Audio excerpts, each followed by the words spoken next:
What's happening, everybody? Welcome to Podcast Unlocked, the world's #1 Xbox podcast. Just got #1er this week. The world? The world. Yeah. In the world? We just say that, and no one can. Oh, really sure. Yeah, we lie. What, listeners in England, there's a government agency that would have to confirm this to be true or not. You know, they Brexited. They don't count anymore. Okay, that's fair enough. Yeah. It's madness over there. I'm Ryan McCaffrey. You know me. You know Alana Pierce and Marty Sleva. Hello. I have many These liquids. Other two handsome gentlemen to my right, Jake Rodkin. Hi there. From, of course, Campo Santo, Yes. makers of Firewatch, which is what we're here to talk about mostly today, and Sean Vanaman, also of Campo Santo. The same. Did you also make Firewatch? Yeah. And he's mostly here to talk about it. Okay. Yeah. You both made Firewatch? I mean, we Yeah. we are but 22% of it. I don't know. Look at the math. that's right. Are you bringing back the 22? Yeah, I don't know. We're some percentage of the people who made Firewatch. Before we get to Firewatch, though, I am contractually obliged to remind you that we are having a little live event that you can come to if you want. It's our 20th anniversary celebration. IGN is totally legal and can almost drink. You could totally drink at 20. It's fine. Yeah. By totally legal, do you mean you can have sex with IGN? Is that what you were saying? Yes. That is the word. For direction you would- $55, you can come to IGN's 20th anniversary house party and have sex with IGN. Legally. I guess that's what's happening. Yes. Guys, why did we just come here? Happy to be here. Yeah, Saturday, October 15th at The Village here in San Francisco. I don't even know where that is. It's on Market Street between 5th and 6th. It's also I know very where nice that venue. is. Tons of crackheads right in front of it. Wonderful. Yeah, it's a rough So- little stretch there. We're going to have I ride my bike through there. highlights from all the cool stuff that's happened over the last 20 years. See hosts from your favorite shows, including Game Scoop and beyond. No mention of this show. Everyone on Thanks, Unlocked guys. is going Well, to be slaughtered technically, before the I event. host. I co-host both of them, so that works. That does work. Yeah. You'll And see we'll- Marty. So you mean to tell me that they didn't call out the world's best, biggest Xbox podcast? And we're not even the world's biggest PlayStation podcast anymore, so That's yikes. true. Yeah. Yike. Slipping. Well, it's fine. This Apparently podcast? That would make sense. No, our PlayStation podcast. This is for some reason, the 6th largest High crossover. PS4 podcast as well. We're working on it. Apparently, we'll also have surprise guests. Who? There's an after. We'll come. IGN 64 retrospective. Spoiled. Well, yeah, actually, that's Yeah. actually Wow, gonna okay. happen. We'll have an after party. You can hang out with us. There'll be live entertainment, games to play, photo booths, food, drinks. Your ticket also gets you access to a tour of this very building, by the way. It's IGN.com. There's a You huge, guys just walked right up. It's fine. there's like a huge solid snake in the lobby. Yeah. There'll be a weird- question and answer panel Sounds like and just a large snake. gaming stations for head-to-head play. So if you would like to attend, if you're going to be in San Francisco or want to be here for October 15th's celebration, go to 20 years of gaming, but it's the number 20 and YRS, so we're abbreviating now. 20 YRS of gaming .eventbrite. And Bright, of course, is not spelled properly. It is spelled B-R-I-T-E. I think the easiest That was way to do such a it, logic puzzle. if you just go to twitter.com/IGN, it's currently the It's pinned pinned. tweet. Thank you. That's the Nailed better it. way to go. So seriously, we will be there. Come say hi. Come hang out. It'll be fun. Join us all. Yeah. Apparently, Yeah, well, Campo surprise Santo announcement. confirming their attendance as well. Why wouldn't we? I don't know. We'll be nearby. Unfortunately, you're not You guys hang out between 5th and 6th. We're not invited. Yeah, we spend a lot of time hanging out outside of wherever this place is, the Village. Yeah. Is So this the place we had the Oculus event? Yes. So it's a really nice building. It is a really nice It's got building. several stories, and yeah, it's super fancy. let's get to the men of the hour here, Jake and Sean. It was your birthday yesterday. I thought it was going to be you. Well, birthday, until right? they got here. Yeah. Happy birthday. Didn't mean to steal your birthday I have thunder. to You did. defer Yeah. to It's really guests rude. at this point. Yeah. That's all right. Yeah, I had a birthday. It went well. I'm still here. That's great. It was a good day, though. Congratulations. Yeah, thanks. I'm still, I'm trying, just dying a little each year. Yeah, we Wow. all We are. do it. It's fine. You did have In-N-Out, though. Yeah, did that. That was a must. I mean, it's, what else am I going to eat on my birthday? But Exactly. things I want to eat. Yeah. I heard In-N-Out's, there's a petition now. Brandon Tyrell forwarded me this link. Some people are trying to get a 25,000 signature petition to try and get In-N-Out to sell veggie burgers. Nah.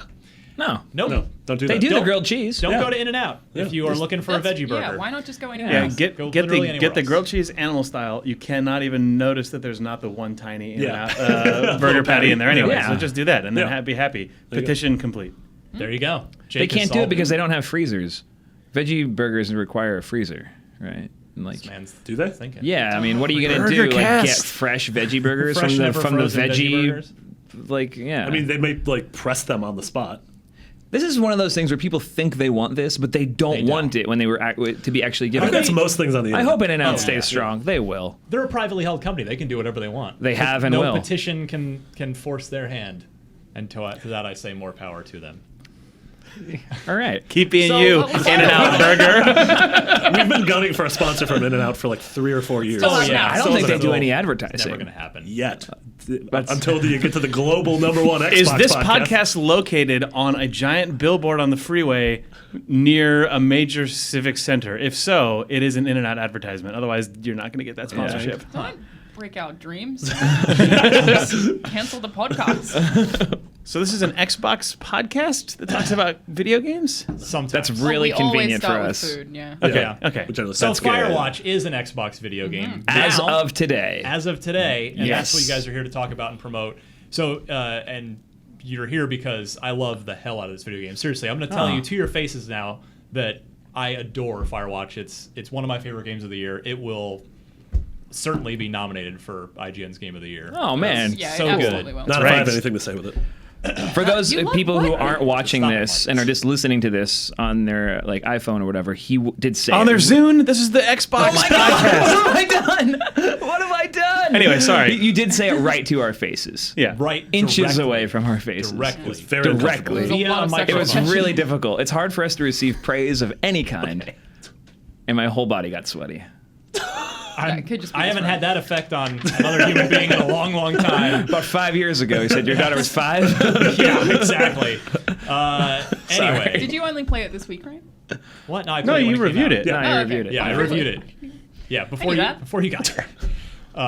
But yeah, it's I think it is the best. Now, do you guys hate the term walking simulator? Is that Nah, is that whatever. like- I mean, I don't- I don't mean it in a bad way, but it like it's shorthand. But is it sort of a negative? Walking connotation? simulator is a dumb term because it was put together to make fun of a genre of games, but at the same time, now everyone just calls them walking simulators. So whatever. Yeah. It's sort of been appropriated. Yeah. Yeah, I guess. Yeah, First person adventure. my opinion on the term walking simulator just ends up like cracking open a broader like this is the best we can do, like this is, and then it's more of a, I get upset with the sort of rigidity of genres and games, period. Yep. So that's what happens. I don't care about the term. So I genuinely think it is the best first person narrative adventure game I've ever played. Well, Thank you. thank you. I almost use it as an opportunity to disparage Just take it. disparage friends. But I would never. take it. I would never. But what I You actually would never Sorry, bes- Steve. You would never besmirch. Yeah. I would never besmirch I the name love of Steve as Gaynor. well and Gone Home. No, and, it's fine. You know, but I'm You hear it in Tacoma I'm month. planting my flag in the Tacoma. Tacoma month? Is that Yeah, what it yeah. is? Why didn't we do that weeks ago? missed That was out. much better than Your Tacoma. eyes went. It's way better. Anyway, Thank you Anyway. very much. That's cool. No, and Yeah. I do want now that it's on Xbox, I want everybody to play. It's $20. It's a good 4 or 5 hour game. There's a whole and bunch of now- new stuff in it now too. Yeah. We'll talk about that. But Yeah. I want to just start with the release itself, guys. I'm genuinely curious, and I don't want to be a dick here, but hold on. Go for it. Two great hold on. setups. Genuinely curious, and I don't want to be a dick. But let's talk about the email server. Like literally, like, what are you about to say? Like, How come it's hitting Xbox now and not 6 months ago? Like, was it a business thing with Sony? Was it just actual development time? I'm genuinely curious because like Inside, which is also a Game of the Year contender, and Right. brilliant, hit PS4 like 30 days later. So what Right. did hit Xbox first, but then it kind of went the other way. So I'm just sort of curious. Yeah. What's the logic? What's going it's on? like, I mean, wasn't like one decision, but Yeah. it's like one is we were like made our console debut on PlayStation, which was a business thing. Okay. And then secondarily, our team is small, and we had like a little bit of a team shift right after Firewatch. A couple people came in, a couple people went out. Yeah. So that sort of like slows us down. We also went to a new version of our engine because we wanted we just wanted to improve console performance across the board. right. So we had to do that. We're on Unity. We had to go to Unity 5.4 for like lots of reasons. even if you go all the way, way back to when we started working on Firewatch and started the company, the sort of scope and schedule that we had planned for the game originally did not even include a console. We'd been like, okay, we're going to come out on Windows, Mac, Linux, and then we'll add consoles on as we go. And we as it was going, we had the opportunity to go to a console, and we went, okay, maybe we can add one, but like even that was like a little bit of an overextend for our existing schedule. Yeah, exactly right. Like Sony sat us down and said, "Do you guys want to be in the E3 keynote?" And we went, "Oh no, shit! Like we have to change everything now." Yeah, because you don't say no to that. Yeah, so that was in 2015, and then we went, "Okay, so we're gonna launch on console, day and date. It's gonna be them because it's a great opportunity." And then. So it just took some time. Sony picked up the phone first. Is that kind of the? It's like more complicated than that, Yeah. Like people are talking the whole time, but that was just like their gut. It was a lot of it was just a gut thing. It just worked out. Yeah, it was the right time. They said the right thing, and we were excited by it, and we went, okay, yeah, let's do that. But like we like both the consoles. Of course. We're like really, really stoked with the Xbox product. Like we're like think it's a definitive edition of the game, which we're excited about. And yeah, I think also we timed it out a lot with the engine upgrade too. The engine upgrade was kind of huge for us. Once we'd made the decision, like once it was February when the game was out, we said, okay, the first thing we thought about was like, okay, how do we get this to more people? How do we bring it to Xbox? Well, let's upgrade the engine right now and let's just bite that bullet, which is a pain. Like that was really gnarly. So, but Unity put out a good version of Unity and made console development easier, so we did that. Is there like a time period like you release on PS4 and then they're like you have to wait at least this amount of time before you can release on Xbox One? I mean, any sort of like console exclusivity deal like that, you negotiate something usually. Right. Okay. Yeah. So it's like it would be, I imagine, flexible or different for each dev. It's always different. Yeah. Well, I mean, that's why Inside was 30 days. Yeah. and stuff Whereas like the that. Witness was almost the reverse, the exact same That's true. time-ish. I mean, Yeah, Witness came out 2 right weeks before ago. you Yeah, guys, Witness and came out a then- couple Yeah. weeks Yeah. before us on PS4 and a couple weeks before us on Xbox One. And I mean, I think John Blow, he said this at a time when I would have never said it, but that's because John is John Blow, which is like, I gotta pick one anyway because I'm only me and I only have time. So this is how long it's gonna take me anyway. So this is the deal that I signed. And like, there's some truth to that. I think like like Firewatch fundamentally changed the nature of our entire company. Like we structured the entire company to basically be like all shoved into a burn bag and like deleted if Firewatch came out and was bad. You know what I mean? So like Firewatch came out and Burn your social security cards just like like the dude from Into the it Wild. was literally just like the scene in like a boiler room where there's just a phone Boiler cords on room the reference. ground. Wasn't Whatever. expecting that. I don't know. You know what I mean? You walk in. We've it's all like, seen Boiler Room. FBI throws open the door and there's just phone cables. Yeah, like that's the way we had built the company, mostly for our own emotional like appetites of being able to handle pain. And then the game was a success. So then we went, okay, not just let's get it to new consoles, but like let's support it for all customers, and we got to get these poor people who spent 2 years in this tiny office into a real sized office. We want to take the show to PAX. We got to give people vacations. Like all that stuff plays in. And then it was like September 21st is the date, and that was the way Here it we worked are. out. This was literally the soonest we could have done it, and I don't mean contractually. I mean literally like. As sane Someone would have people. died. As Someone sane would- people. Someone Yeah. would have died. And even now, we got a couple guys on life support. Well, I mean, so congrats on your release. That's awesome. thank Yes. you. You did it. Absolutely. Oh, Jake and I didn't do anything. You did more You than did I literally did. nothing. We did a lot of content stuff for the new. We did a lot of new content stuff. Yeah. But in terms of like the pain of putting out a new SKU, this was the first. Like we went through that in February, but I don't think he and I went through as much pain. We didn't go through that much pain. So Gabe McGill and Ben Burbank are the guys at Campo Santo who. Those are the guys that Shout life out. support. Yeah. They're okay. But They they're working seem on okay. they're working on the Wii U version now, right? No, I think they're yeah. actually fixing Mac and Linux bugs right now. They actually are. Yeah. So there you go. Yeah. So the Mac is a weird platform Xbox right now. One version adds, and this is also being rolled into the other versions, a couple of Yeah. new features, a couple of new modes. Big stuff. There's the ability to keep playing after you finish the narrative. I won't spoil anything, but you can. It's continue okay to spoil what yeah, they're- that's okay. It's actually there's so the Well, I mean, our audience hasn't played the game yet. okay. Oh, I let's- see.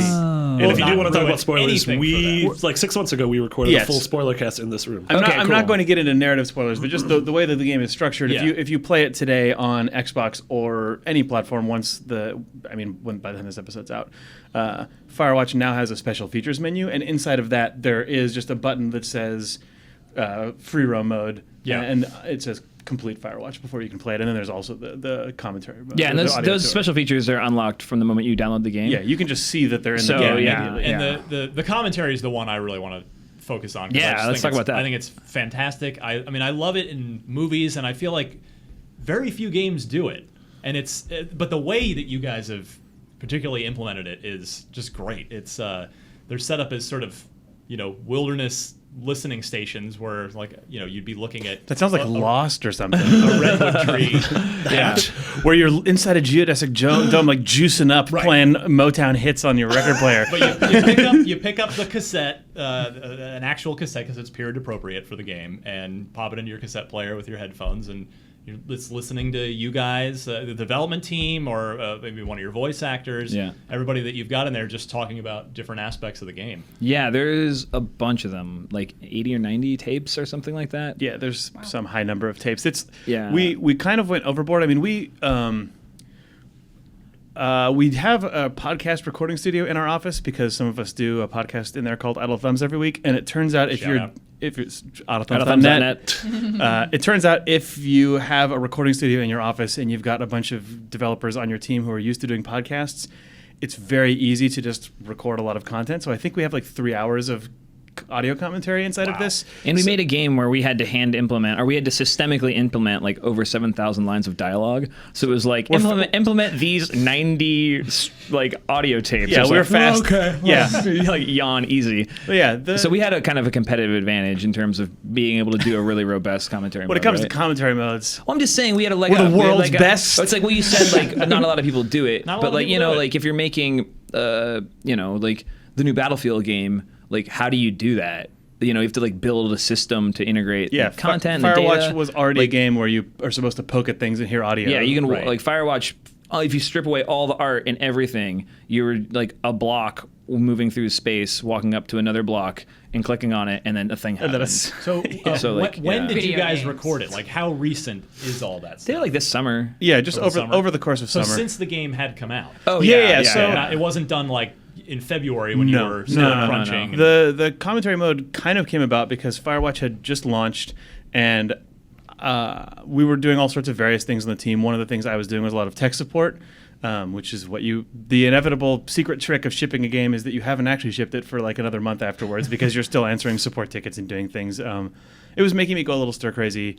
So I just started modeling the little weird museum kiosks that you find and putting them in the game, and said, maybe this would be a fun thing that we could do to pass the time. And then it turned into our summer project, and it got a little bit more ambitious over time. But it was born out of feeling like we're at the end of production. Everyone is really, really good at making Firewatch, Yeah. but we can't make Firewatch anymore because we made it. And also we don't really want to be making Firewatch again, but like we can sort of It's like another creative outlet. yeah, just you could flex all the Yeah. sort of technical and process muscles that we spent the entire development of Firewatch getting good at, but using it to just make a little bit of cool support content at the end of the game. And we knew it would be we knew it would be free. We knew that fans would like it. It was pretty low risk, because we talked about like, do we do more stuff inside of Firewatch? And then we were like, oh, that was like there was tension between wanting to make more video game, but not wanting to like take another creative stab at something. Yeah. It just kind of was the right thing to make for the and, studio. and aside from the audio things, there are also the visual things. There's lots of visual things. That was like Jake built one, and then for people who don't have a complete sense of what we're talking about,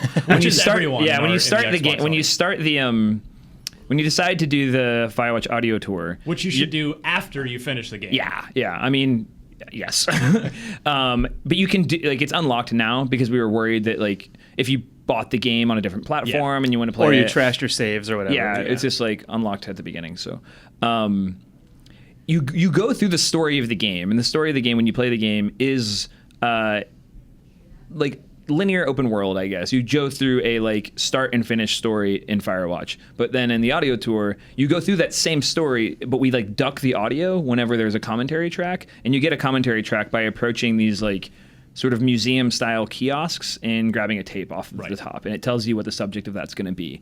And then some of those kiosks throughout the world are up against like exhibits, I guess, where it's like, here's concept art for the space that you're in right now, or here's how we built the lighting for the entire game, like walk around on these platforms and press these buttons. And that was just as Jake and mostly Jake had ideas, those things got built. Yeah, that was just how can I exploit all the things that we've built. My favorite little like Firewatch kiosk exhibit is one that shows you what a first-person video game player looks like in third person. Because a well-animated first-person game, you don't think about the horrible like puppet that is behind the camera. But if you've ever seen like there's video from Crisis that people have put up where you see like the guy crouch and their like head and neck just like smushed down into their legs, and like we have in a couple places in the audio tour there's like just CRT televisions that are propped up on wood poles that are just shooting like a 6-foot radius around you, and then there's just a little play area of physics objects so you can walk your character up and then to see the horrible, like just Cronenbergian beast that the animator has to make to just make you like pick up a fire axe. Yeah. So that's there, and then you can grab the tape next to it and hear our gameplay programmer and our animator talk about the complete madness that goes into crafting a really nice first-person performance as you just watch that just disgusting puppet dance around and on a little TV. It's really fun. That's cool. Yeah. So I don't want to ruin anything for people that haven't played the game, but for me, part of the brilliance of the game is the opening sequence of the game is one of the more emotionally powerful sequences I've played in a video game. Mm-hmm. Sean, you wrote most or of all the game? All of it. All of it. Yeah. So I have to ask you, did that come from some personal, emotional, dark place, or is it just writing? Are you just? Yeah, I think all writing comes from some sort of personal place. Yeah. I mean, it's not like I experienced anything that Henry experienced in the story of the game. But like you go through stuff and everyone has different ways of like dealing with it. And I think I know how to make myself feel bad, you know? So like if I sit there and you go, all right, like what do I want people to feel like? I want people to feel like X. It's like, okay, can I make myself feel like that? Oh yeah, I'm just like, this is good. Let's just start opening up some drawers in here. Oh yeah, that'll work. That's exactly like that. I was pretty happy about the beagle. Is it a beagle? Yeah, it's a beagle. Super happy. It's fine. Oh, so yeah, beagle. He dies. Spoiler. Well, all beagles die. Yeah, but like that was like based on it. Like I had a beagle growing up, so it was like, oh yeah, it's a beagle. I think I chose the shepherd. Yeah. What were the names? Bucket and Mayhem. I went Bucket. Yeah, Bucket and Mayhem. Yeah. Hashtag Team Mayhem. And like all that stuff, you know, I mean, you just there's the emotional arc which you sort of decide it's going to be like this, and then you have to make yourself kind of get in that emotional space. And then there's the details of it, like, oh, what's the dog's name? What type of dog is it? Who are these people exactly? And that's just like sitting around like a sponge, like absorbing stuff from the world. Yeah. You know, it's like sit down next to a guy on a bus, and then he's talking to his wife on a phone, and you're like, what the hell are they doing? You know, and he like, her name is something that I'm like, oh, that's a great name. I'll take that name. Or, you know, like, oh, my friend named his dog Mayhem. Like, I'll name this thing Mayhem. Although the name Mayhem was based on a notable San Francisco tagger named Dicko Mayhem, who I see everywhere and I'm obsessed with. I'm obsessed with two taggers. One of them is Dicko Mayhem. I was like, I rode my motorcycle, the shepherd. Yeah, I rode my motorcycle up to like, I don't know, like up north, and I was like, this is like up in the headlands or something, right? Yeah, and I like walked out onto this. And I had seen his stuff before in like the bar by my house, and I walked out like down this path and like down these little steps, and there was like a wood sort of like fence so I didn't fall into the Pacific Ocean, and I'm looking out into the majesty that is Northern California, and then I look down onto the fence, and in black Sharpie is this Dicko Mayhem, and I was like, he's here too. I feel like this is a Fight Club thing that you're Dicko Mayhem. That would be amazing. I would be very happy with that. If I don't know, I have very good penmanship, but. Yeah, so that name came from that. That's awesome. What was the sorry, Ryan. No, go ahead. The decision-making process to have the opening part of Firewatch be text? It was just I wrote it in text the first time to communicate it to the team, and then we went, how can we get this into the game in a way that makes sense and is in scope? It's also written in the second person, I guess. It's like you. And I'm like, how do I communicate that? Not in text. Like, how do we do that visually? Do we build all these scenes? Do you play as Henry? Is that in scope? And also, when we started Firewatch, like, we were like, we can do nothing. Like, we thought we had zero skills. Like, zero skills. Like, how do I open Unity? Like, really zero skills. So the idea of being like, you're going to play this guy's life, and we're going to be able to make it good enough in terms of like our skills in making a video game that you're going to feel the stuff that I feel just reading this text file, because it was just white text on a black screen when I made it. When it was that text, And I didn't think we could do that. The first, But we could now. It's funny because the text is basically what's in the game is almost exactly what you wrote in that you prototyped it in a like interactive I fiction did a toolset huge called rewrite, Twine. like 2 weeks before we shipped. Yeah, because but I wanted to make it the cleaner. the but functional, yeah. like the structure of it and it being in the second person is very similar to the very first thing you wrote, which was kind of the purpose of it was to get the team on board with who Henry was and to let us just like to get sort of that character out of Sean's head and into the brains of the team and let you sort of experience a little bit of his life. Cool. But yeah, I mean, we talked about like, do we rewrite it as first person and get Rich, the voice actor, to be like, I saw Julia, and then we did a lot of tests We like talked that, like, actually. does it make sense Yeah. to narrate it like in the style of every video game? Don't we have a narrated like brief little video we made I think where you we tried it? I think it was you and like, Ollie comped something together at one point, but like that was bad. It We feels less like you have ownership of it. and we exactly. also Yeah. talked about like, do we animate like the opening of Up or something when you move into a house, like you see the shot from the moving van and you see the silhouette of a guy like hauling boxes and handing them to some woman, and it was like we realized that with this stuff it ended up being less is more, and like that. So if it worked effectively to tell you what he was like as a character, then it would work for Yeah, I audiences mean, as well. I think we it- didn't want to lose that in translation, right? Like trying to make it 3D. Yeah, Yeah. We also played this game, The Yog, like probably about 6 months before Yeah, we it's great. started working on Firewatch, which is just a multiplayer choose your own adventure, and it's really great. Yep. And I was like, oh, okay, that works. And I knew because like I also know. I mean, you have to know the skills of the people on your team, Yeah. right? And like I just said, like I didn't know if we could make that in the Up way that Jake is saying, because I had just started working with our animator James and our programmer at the time Will. So I was like, I don't know if we can do this. I don't know if we have these like skills yet. I mean, then we ended up putting a helicopter in the game at one point, so who knows? Was it one of the first but- things you made? But I no. knew that we had Jake and Ollie, and like I'm like, okay, so this is working right now.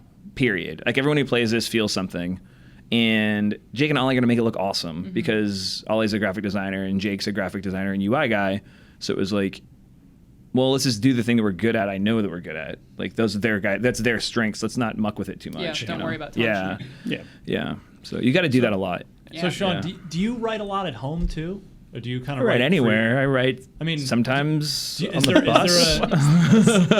Is there another game in your head right now? Oh yeah, for sure. Yeah, we're working on something else. Excellent. But you know what I do? This is something I started doing about halfway through Firewatch. Is that if you have to write all the time, you have to, otherwise you just get bad at it. Same as anything.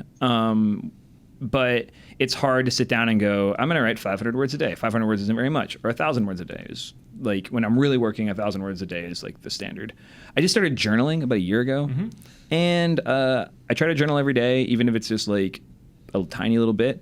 Normally, once I get started, it ends up being about 1,000 words, and then it's in my own voice, and there's no pressure, and it's made me way happier and a way better writer. So I do try to write every day. But in terms of the work that we're doing on like a new game and the story stuff, yeah, I don't do that every day because that's really hard. You know, like I'm gonna come like I don't sit around writing short stories. Yeah. Because it's so hard. But like it's just so hard. Like I don't know. You know, you write like a 2,000 word short story and that'll take you a month. You know, I don't and have the the game's skill to probably go a lot fast. longer than that. Yeah. I mean, the script for Firewatch is over. It's like I don't know, more than 1,000 screenplay pages, maybe 1,500 screenplay pages. But we also have a thing called the Campo Santo Quarterly Review, which is a literary journal we put out like every quarter for free at quarterly.camposanto.com, and that is written mostly by this guy Duncan Fife, who is our company ombudsman. He's looking out for the customer at all times, and I started writing for that. So I try to do an article a quarter for that, and that's like, okay, I can't just journal. I have to like write something that's like entertaining and for public consumption, and that's good to have to like finish stuff. So Your voice actors, Sissy Jones and Rich Sommer, are unbelievably good in the game. Yes. They're phenomenal. shocking. How many actors did you go through before landing on them? Sissy, one, just her. That was it. Literally did you called write her. the part for her? Yeah. We knew because she worked with us. She played Katya in season 1 of The Walking Dead at Telltale. Which The Sean- Belgian woman Yeah. in season 1 of The Walking Dead, Yeah, which is she's- amazing because who has a weird Belgian accent and can do voices? she can amazingly. Yeah, but we really liked working with her, and Sean right off the bat said, "Oh, I want to write Delilah as Sissy." I just wanted to be like, I just wanted one thing that wasn't a risk, because it was like, we were like, it was right when we were moving into the office and everything, just getting started, December 2013. And it was like, I just want one thing I can count on, and I can definitely count on Sissy. She still sent us a read. She did a read of a sample script, but like we played it just on like the MacBook speakers in the empty office, and everyone just went, "Oh, it's already good!" Like, so that was really easy. And then with Rich, I mean, that was like, if you remember, that was like dozens and months. dozens. It was a really lot. rough. Yeah, To the point where this is, it takes so much faith, and I wouldn't. And had I been working on this game alone or with a team that wouldn't talk to me or something, like if I was just in an office somewhere having this as my job, I would have messed this up so badly. But like, you put out a page, you put out some reads or like some sides, you get 25 people, and then they all read it, and you go, these are all bad. Not just I don't like any of these, but these are all bad. They're not making me feel anything. And then you do it again. Now you have 50, and you're like, these are all bad. My God, it's the words. Like, I wrote a bad thing. Okay, how do I write a good thing this time? Okay, I'll do it again with a new script, and then those are bad. And you're just like, we're like, guys, sorry, I think we're fucked. Like, I don't know if I can swear on this, but I'm like, I think this is bad. And then Rich did a read. We went to the point where, like, you know what? If it's, 5 figures to, like, if it's an ungodly amount of money, if it's 10% of the budget to solve this problem, let's go get whoever. And ended up not being that. But we went, okay, who are some actors we can even have access to? Yeah. And Rich followed one of our employees on Twitter because they're big board game geeks. And then we started talking on Twitter, and then we got on the phone. He did some reads, and I was like, oh, thank God. Oh, my God, thank you. And it was just totally different and totally correct. Do you have, and so when you're finally getting that good feeling with Rich, do you have him read with Sissy to make sure? I don't think we did. I didn't. I kind of knew. I didn't want him to. I want him to, like, I was like, you're good and you're good. And, like, the two characters in the game, they don't have a relationship until you start the game. I think so. I'm like, don't even interact until we start the first time recording. The first time they talked to each other, I think, was in the VO session for... Hi, I'm here now. No, for the trailer. Oh, yeah, for the trailer. They did like 10 lines together for a trailer. I thought they did that. They do that together. Yeah, that was like the test. That was the stuff that wasn't used in the actual game. Yeah, that was written just for the trailer. Yeah, we just wrote a trailer. And then their first real session was like, when they get on the radio for the first time. I'm Henry. So Hi, I'm Delilah. Because I've heard of like cartoons, all the actors just never even, you come in, you record, you never see anyone. So you did record the whole game with them together? Yeah, they were both in home studios talking to me over Skype. So they were recording locally. And like everything I've ever worked on before, it was like you were describing. We'd bring in an actor, we'd get through all their stuff. The whole script. Yeah, I mean, all of The Walking Dead season 1 was that way. Huh. So I think Telltale does same room recording with actors now on projects, but when we were there, it was like that episode of The Simpsons where Krusty the Clown rolls in and just reads his whole script and walks out.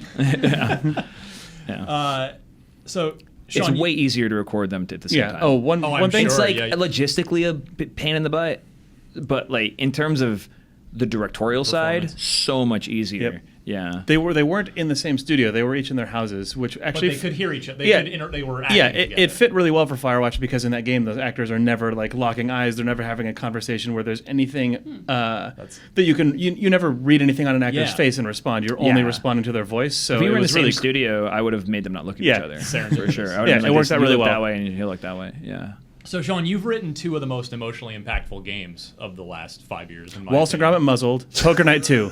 Oh, you didn't write Poker Night 2. Sorry, Poker Night 1. Wow, Jake. I didn't write Poker Night 2. I'm referring to the first season of The Walking Dead. Okay. Poker Night 1's very emotional. Yeah, not as emotional as Poker Night 2, though. See, you're that kills me, man. you're deflecting. You don't like. I'm learning about you. You don't like compliments. I didn't deflect. He did it. Also, that was a deflect of a deflect. So what have you figured out about emotionally impactful video game writing that no one else seems to have figured out? Man, first off, I will say I really appreciate you asking hard, real questions, and I'll try to take the compliment. So thank you for that. Absolutely. I mean, video games are thousands of games I've played in my life, I can count the number on one hand that have actually made me feel something, and I you think have a couple. Of I them think on I your got belt. lucky twice, in not so much. I mean, you have to you get a lucky opportunity, then you have to deliver. But the two situations I was in, I was incredibly fortunate to not have to fight the machine. So at Telltale, company was maybe a fifth of the size it is now when I was there, when Jake and I were there. Walking Dead had middling expectations internally, other than just be quality. Yeah, you got. I mean, Telltale was coming off of Jurassic Park, the game at that point. Yeah, and they were yeah. doing the CSI stuff, and Yeah. there was Sam and Max, but I mean, Walking Dead was the breakthrough. So, but I mean, it was great because I got along with the guys who ran the company pretty well, and I could just kind of keep forcing it. And I was around great people. I mean, that room was Jake and I, Chuck Jordan, who's an incredible writer. Gary came in once we got rolling, plus the Telltale designers. And the room was small enough and we all knew each other well enough. I'd been there for 5 years, that I was given the leeway to just go write a script and nobody would touch it. Also on Walking Dead, we flew down and met with Robert Kirkman really early and said, we don't want to tell the same story from the comics and the TV show. We want to do our own thing. And he just said, yeah, that sounds like exactly what I want out of this game. And that was really good. Hearing those words come out of the guy's mouth who created The Walking Dead, freeing. Yeah. it meant that us and the executives in the room, marketing dudes, everyone on the project was okay, we're given the okay from the license holder to cut loose and do something weird and try to actually grow what The Walking Dead is, as opposed to you better have the Death Star and you better have Hoth because it says Star Wars. Don't invent your own new planet. That's JJ's job. We got the Walking Dead version of it's okay to just go and do and just be free.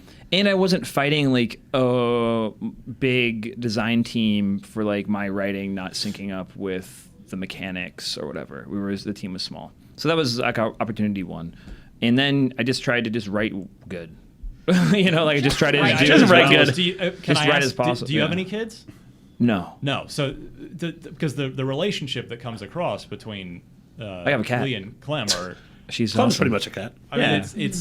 it's sort of astounding as from a gamer who's used to Yeah. no emotional impact in any games, to see what develops. I mean, did you have? I mean, I thought a lot about having kids at the time. I just put myself in a spot where I went okay, I should probably start thinking about having kids.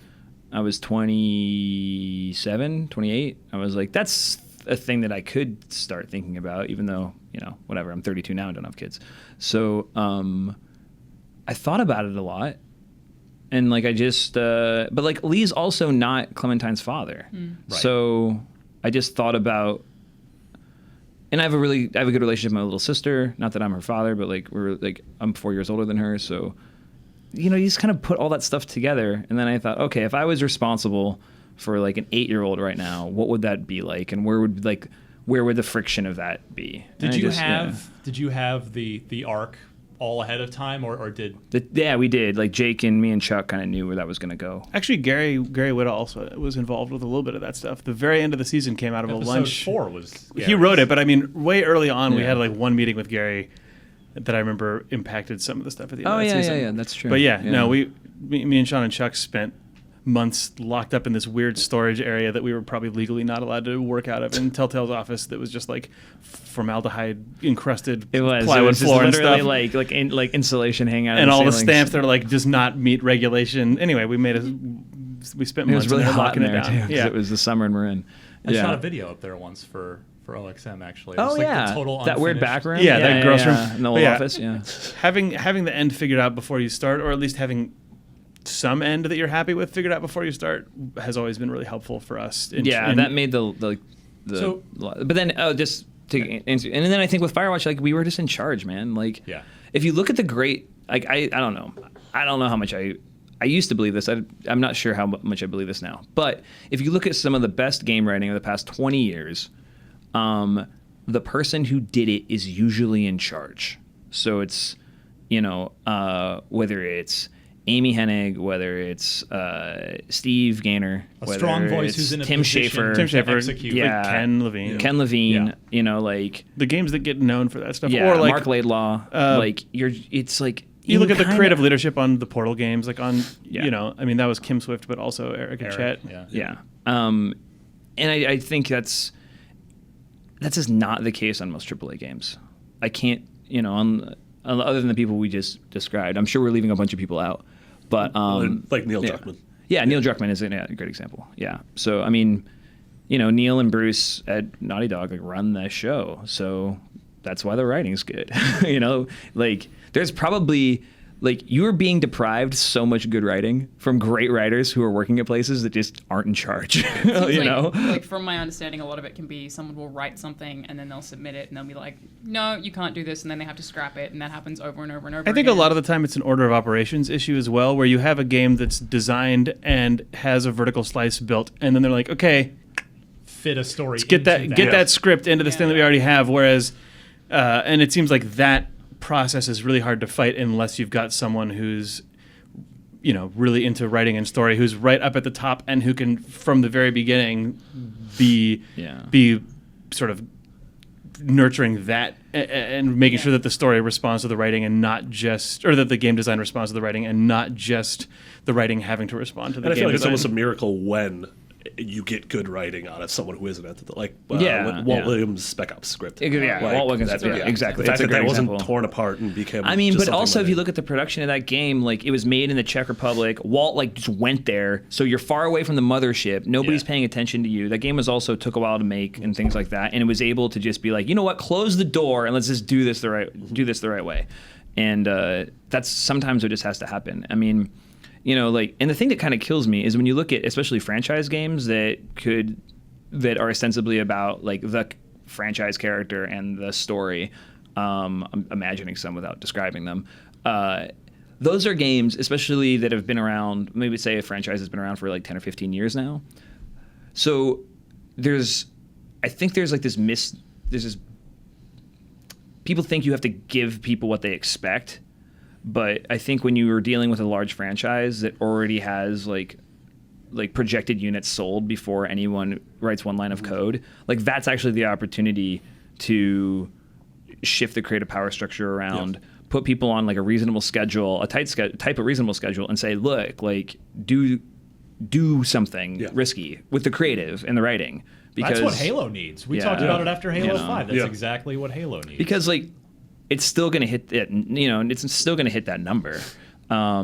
Because people are going to sit down to play Halo because it feels like Halo and it looks like Halo. Right. The and biggest plays like risk in Halo. that case is that there's one bullet point in the negatives column of a review that says campaign story not quite as good. Yeah, but we already know that's going to happen if you don't if you don't make it a priority. So- it's weird. I mean, and games are also like really hard to make. Like, you know, Naughty Dog's not a huge studio, which is why I think that their games are as high quality as they are. But when you have 400 people working on a game and it's like all in the service of this nuanced emotional tale, you know, it's like, oh yeah, It gets really I- tough. I think Yeah. that might be I'm been lucky enough to be doing games media for almost 14 years, and that might be the number one thing that I've taken away from at least being able to get close to game creators, to observe them in their natural habitat, is that making games is harder than I think anyone who plays games even realizes. Yeah, I mean, I think about it a lot because, after Firewatch, I've just been talking to people in other businesses like film and TV, and I go, man, like, I could write a screenplay. Like, it's 120. It's hard to write anything good, but like 120 pages, and then I don't have to secretly build a piece of software on top of it. I mean, the software industry sucks. Like, it's a really hard industry, period. If you're making like a messaging app on your phone to like making a game, and then having to also do all the sort of creative things that you're needed to communicate any sort of feeling, it's really, really, really, really hard. It's also like magic when it works, though, so you keep doing it. But yeah, making games is because it just always wants to be broken. It never wants to work. Like at one point, a movie just wants to move forward. Like the film wants to go through the projector. Like light and physics continue to It's work just the gonna way go. they work. Yeah, and then a game is just like, I can stop at any second. Like, I'm waiting for one thing to be out of place. I think especially as technology has gotten better and you get further and further from what's inside of a computer, games just, I mean, even as a person who makes games feel more like TV or like a movie. And this is an analogy that we use, or that I use in my brain a lot. But what a game really is basically just a spreadsheet that has been convinced to like sing and dance for you in the most outrageous way possible. Yeah. But like deep inside, that is still the way that it works. It's I don't know. I don't think about it when I'm actually playing someone else's game, but whenever I'm making a game, all I think about is that it is not actually a game and that it's just series of numbers. horrible, Yeah. just bundles of just absolutely nothing. That You're have, Neo. You're just seeing the Matrix at that point. Yeah, it's not though, because it still just looks like a guy with like a bump map on and stuff. But you know, But yeah. What? The tools are getting way better though. Like we're messing around in like the newest version of Unity Yeah. on stuff, and like, yeah, it's like, okay, wow, this is even better than it was 2 years ago. When did you guys know that you were onto something special with Walking Dead? Was it Episode 3? really? Yeah. I'm curious. I Oh really yeah, genuinely curious. yeah. Episode 1 was like, okay, that felt like a Telltale game, cool. Episode 2 was really hard to make. Episode 2s were always really hard to make when we were there. It was just, you put so much time and energy into building your episode 1 and getting your foundation built. It's But like a then it's pilot. like 2's like, hey guys. Like, oh God, like you're here. you're here. We have to make you now. Yeah. And How many weeks do we have to make you? And then by 3 was also hard because we had a completely different script and we'd started production on a different script. I hadn't written it. And I had also done a really bad job of overseeing it. And then the moment we sat down and go, oh yeah, let's look at episode 3, we went, oh no. And we had to like, we scrapped all of it and had to start over. But then by the time we got to the end of episode 3, I was like, oh, there's like, I felt like I was like punching my weight. I was like, all right, like there's some good stuff in here. And I'd been in the VO sessions, probably VO episode 3, Yeah. I guess. Like Gavin Hammond is Kenny, and the Kenny, Duck, Lee, Katya drama of episode 3. If you haven't played season 1, I won't spoil it. I was like, You're on a train though. Let's just point that out. in the studio. Yeah, I have to have a train, please. I fought so hard for that train. You got what you wanted. I won. Yeah, Like John Henry. You're like John Henry. I remember being in the studio recording that stuff with Gavin and being like, smashed it. Like, okay, this is gonna be good. And then because I could also look back at episodes 1 and 2, and episode 1 was good, and then episode 2, I think technically from a technical execution, like place and the amount of stuff you do in that was so much better. Just the concept behind it was really cool. Yeah. And I went, okay, those two things are gonna come. Like I get like. Now I get to make a game for a team that knows how to make a Walking Dead game. So sweet. If you knew at episode 3, that means you kind of knew the people we were gonna get hit with episode 5.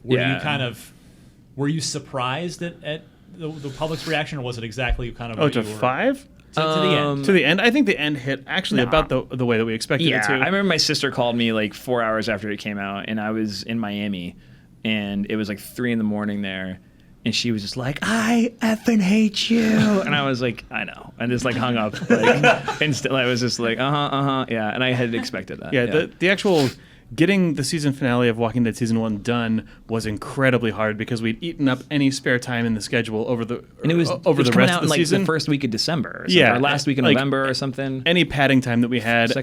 Episode 3 having to be rewritten, and then episode 4, if people remember Walking Dead season 1, episode 4 was this really sort of grandiose, high concept thing with a ton of environments. Like a huge chunk of the city of Savannah was in it, and like that Stuff we were never going to return to. Too.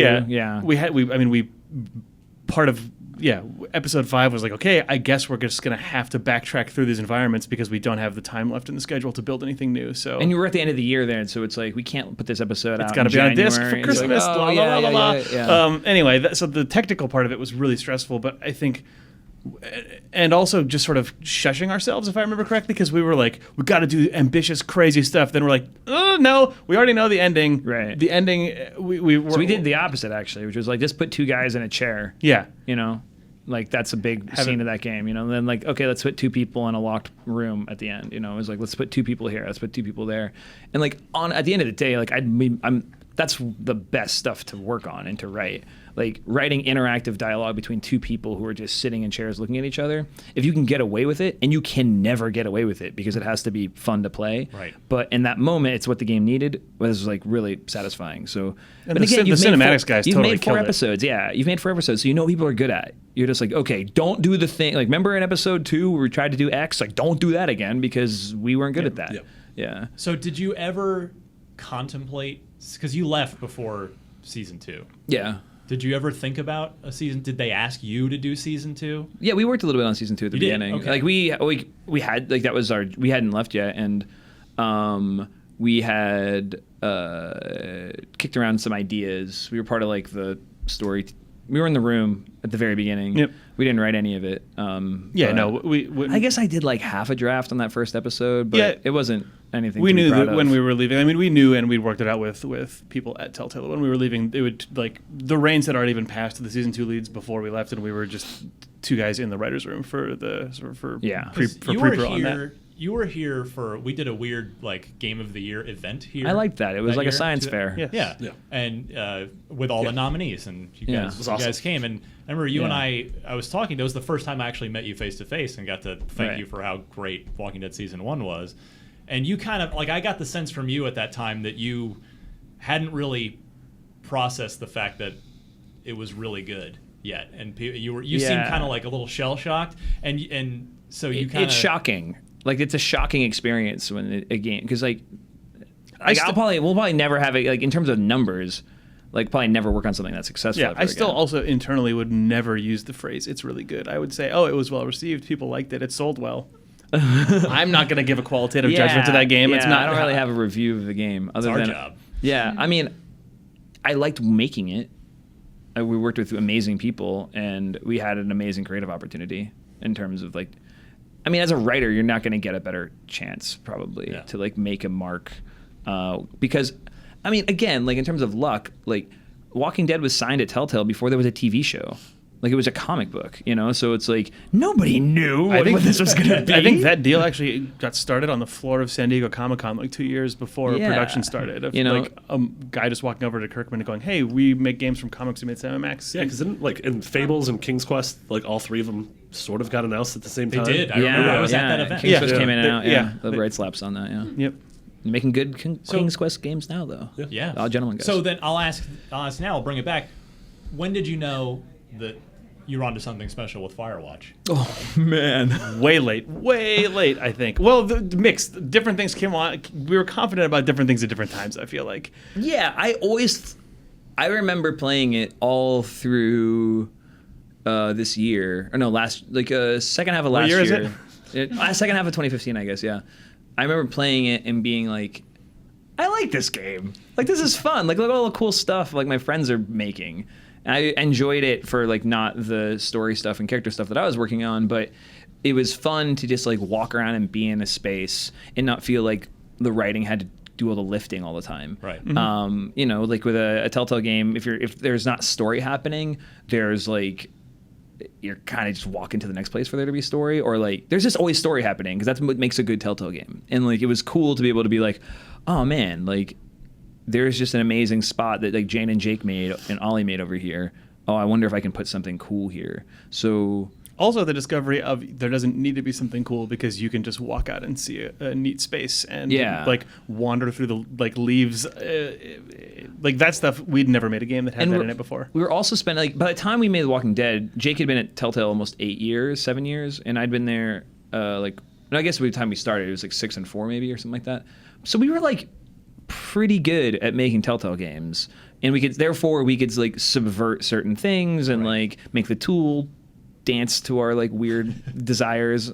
But like with Firewatch, it was way more of a journey of experience of just like, oh, I'm learning every day how to like do the sorts of things I think this game could do. Oh, now that I do this, wouldn't it be cool if I could do that? You know, that sort of thing. I think the place though that we never knew had a chance to be like, is this going to be a success? with Firewatch at Yeah. GDC 2015. Is that when we did the event? The event, yeah. We had talked about maybe going to PAX that year to go to PAX East, and we realized, for the cost of flying the whole team to Boston and building a booth, blah, blah, blah, blah, blah, we could rent a little space in San Francisco right next to the Game Developers Conference and go nuts. So we built, we had tree Themed guys. out, We had, yeah. Tree guys come in and put in, multiple dozens of trees. And In a warehouse. In a Yeah. warehouse, and theatrical lighting guys lit it like a night forest place. And the guy who paid for our game brought a smell machine that he was really excited about called the AccuScent HD that was blasting pine It's a great scent. smell machine. Anyway, Highly recommend the AccuScent. we also AccuScent's a good product. It's a great, AccuScent. it's a premium product though. It's like Sponsored $150. by- This episode is brought to you by AccuScent HD. You can make a dough smell. Anyway, in addition to all the trees and all the AccuScent stuff, the video game was there. Okay. I said dough smell, and I went Yeah, I was thinking like a deer? bleeding deer, and I went like DOUGH. Got it. See, I went the other way. I thought bread dough first, and then came back to the No, I animal. thought Okay. first also. Yeah. Oh, interesting. Yeah, so I mean, I think the point is, Anyway, we weren't sitting around thinking about that so much because it was like we felt like we started it's like we may never get this opportunity again. Let's really enjoy it. Let's do events like that. Let's really Yeah. be process oriented. But that was a place where the team got to watch dozens and dozens and dozens of people play through 15 minutes of the game, and I think it was a good gut confirmation that just using the walkie-talkie, talking to Delilah, exploring the space, sort of being led around by the story, but being able to explore, being able to choose what you say, all while you're in that space. It was watching people find things that normal people didn't find. and Yeah, stuff like One that. thing I really liked was, you could take photos, and I think it's just the PC version that you could have them sent to you. Yeah, I'm Yes. sent to you on You PC. guys Yeah, sorry, thinking about Xbox bringing owners. that to console at all? It's- because I love that. We thought about it, and we've talked to both consoles, and it's just Too hard. yeah, it's just. Yeah, because you have to. It's more like they have security protocol stuff where we Yeah. gotta get the things They out have- of there, and they gotta send us a thing, and we have Yeah. to send a call, and then they we have can't. their own user networks, they have their own store, payment Yeah. processing, content restrictions. It's just on PC you can kind of just do what you want and no one Yeah. cares, but once you're we want our game to also talk to the internet and So also Make it an app, kind of. yeah, it stacked up really Yeah. quick, and we went, okay, nope. Yeah, and also we do those for pretty much cost, so Yeah. it's okay now. Are they going to take 30%? And there's a business side of it too. But in terms of even if we got all the way through the technical, Yeah. it's just a technical impossibility given the way the platforms are set up. So you mentioned you've got another game in your head, something new cooking. Did I say that? You said Yeah, that. you did say that. That was the thing you said. Prove it. I'll rewind This the was- tape. There's another. Oh yeah. I mean, what? You said, "Do you write? Are you going to keep writing?" And I was like, "Yeah, of course." No, you absolutely said you have another you game in your definitely head. did, What? yeah. No, You did. I was there. I sort of went. Oh, we do? I didn't tell you what game it was. It could be Super Mario 3. No, I know that. That exists. So that's to my question. Yeah. I'm curious what's Half-Life 3. final? Don't even with this. We play a game where we sit around talking about if we were to make Half-Life 3, what would that be like? We play it a lot. I Totally have a Half-Life. Can you record this? Nope. Although, yeah. That is my dream podcast. is your dream We'll talk podcast, about right? that not on the on your own show, Idle Thumbs. Yeah. Goodbye, IGN.com. Yeah, well, it's fair. But We're both getting bought by Univision. What challenge, what narrative challenges do you want to take on next? Because you did Walking Dead, which is this episodic, this whole arc. You did Firewatch. Is there a new sort of type of What do you think, challenge you want to take on? What's on the other side of the Declaration of Independence? All right, Nicholas Cage, settle down. Nailed it. I don't know. My national treasure. Yeah, I don't Yeah. know. I don't think that way. I think, in terms of just a company, it'd be cool to take another big risk. But I don't know if that's going to happen or not. We're not that far. Yeah, we I have don't know. nothing to say about what's interesting to not? us. No, I mean I'm trying to. I want to answer the question, but also not be like a weird cagey dude. Oh, I just did that. I was cagey. Yeah. Yeah, I know. Also, in that I made a national treasure joke. Nicolas Cage. that was See? really good. See? Full circle. You hear a door open and close on this podcast. It's because Jake is. That's actually I got a victory for the company probably from that. I'm not trying to make you feel uncomfortable. No, I'm I mean, again, I like it's that. I mean, your it's like brand stuff of- when you. It's like, but the thing is, what you come at it with at the beginning may be nowhere near Yeah. what we do. So with that caveat that this is just me saying oh, it'd be nice if it's I'll probably start from a happier place because I think that's where we're at mentally. Me. It's also if I were to describe Walking Dead and Firewatch, I think they're both about relationships between two That's people. probably Oh, not going to absolutely. change. So- Yeah. I imagine that you would continue to write stuff that's like that, and that could kind of fit into pretty much any setting. Yeah. Yeah, that's probably not going to change. Maybe not a game, though, that's about people who are in unbelievably sad situations where the only jokes are trying to make them happy in the face of unrelenting sadness. Like, we've done a lot of that. Or maybe more of Or that. double down on that. Or Who's to say? Yeah.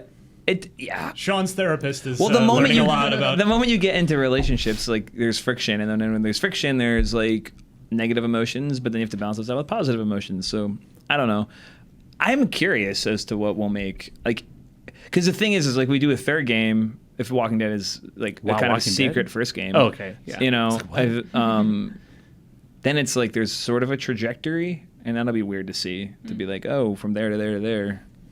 I'm just glad we get to make another one, which is pretty cool. Well, Firewatch is out now. It's awesome. It's on Xbox One. It's $20, and it's now you can totally It's replay $19.99. it with the cool commentary mode, and everybody should buy it. Oh, there's Yeah. also that free roam mode. There's but a free whatever. roam mode, yeah. Gotta talk about the Free roam. modes. No, it's fine. The free roam is cool because it has a 24-hour. The game's story, you'll experience this when you play it, my friend, is that Good try wrapping this up. Time moves dramatically forward, but like there's no like dynamic day-night cycle. But when you do the free roam mode, it's dynamic 24-hour times a day, which is pretty cool. That is cool. And there's some stuff to go find out in the woods. Which More is raccoons?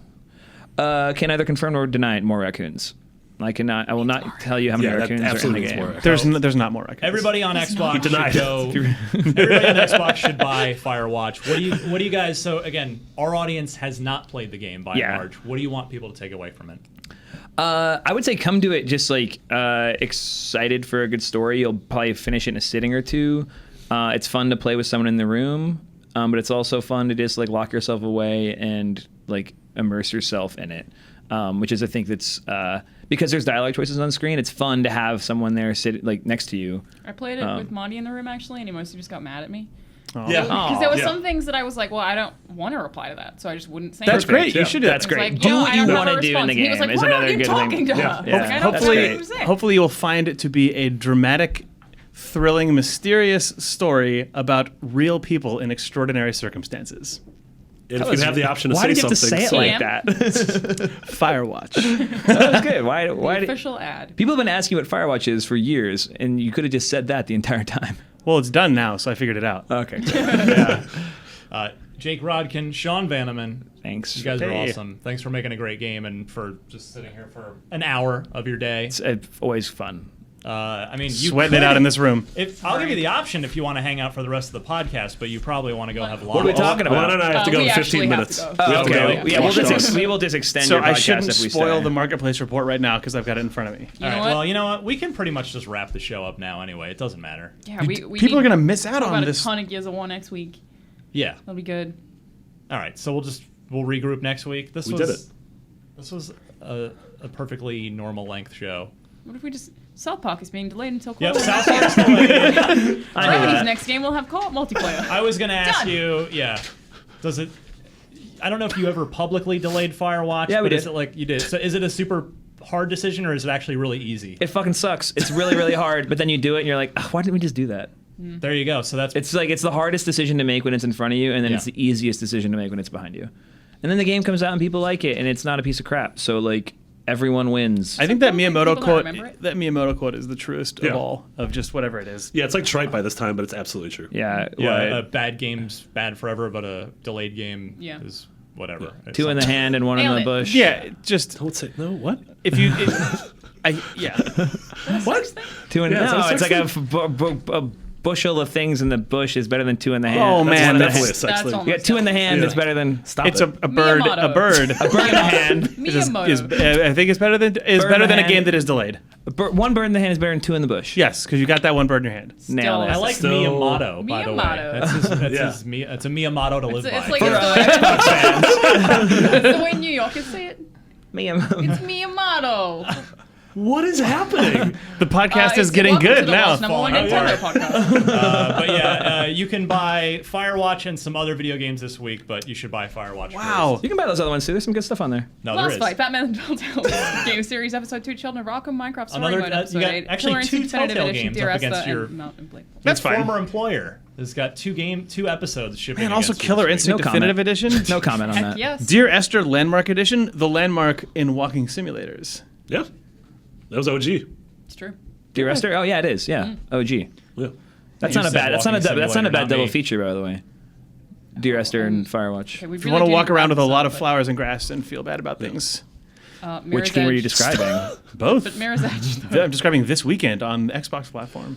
Sorry, Oh, sorry. guys. Yeah, I just want to call this one out because it's very What? good. The September Games with Gold. Oh yeah. Is Mirror's Edge on Xbox 360 from September 16 to 30. and you Yeah, should October's definitely play Games that. with Gold not so good. Yeah, real trash.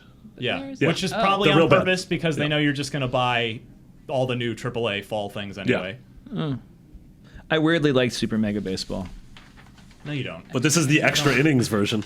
Couldn't. Oh, it's no terrible. comment. That is far too many innings. October Games I'm with good Gold. with the. I'm good with the 9. Yeah, solid edge. 9 is fine. So, yeah. Are people supposed to digest this information at all? I mean, generally, there's not sort five of of. us screaming at the Yeah, same we time. usually don't Okay. yell. So. I mean, Sorry, we okay. usually yell. Well, that's true. Super Mega Baseball else extra you got? innings for Xbox One and The Escapist starting on October 16th. And then on 360, you've got MX vs. ATV Reflex the first half of the month, and I Am Alive the second half of the month. I'm Alive is not a good game. The I had concept to is review that great. back in the day. Yeah, Is Never that a horror quite, game? never quite. a little bit. It's like a like an apocalypse, like surviving a crumbling Chicago city. Yeah. earthquake thing. Yeah. Anyway. Sounds familiar. We'll wrap it up there. Jake, thank you so much. Thank that was you. a blast. Firewatch is great. Everybody should buy it. Sean Vanaman, thank you. Thank you. And we'll be back usual time next week. Cool. Thanks See for you having guys us on. Bye. We See you did it, next. guys. See you next week. We're permanent hosts now. Oh, cool. Sorry. Do we get the host idle thumbs now? Yeah, it was podcast. It's fine. Yeah. Clash of Two Pods finally happening. Oh, this is. Yeah. We'll talk about that off the air. Yeah.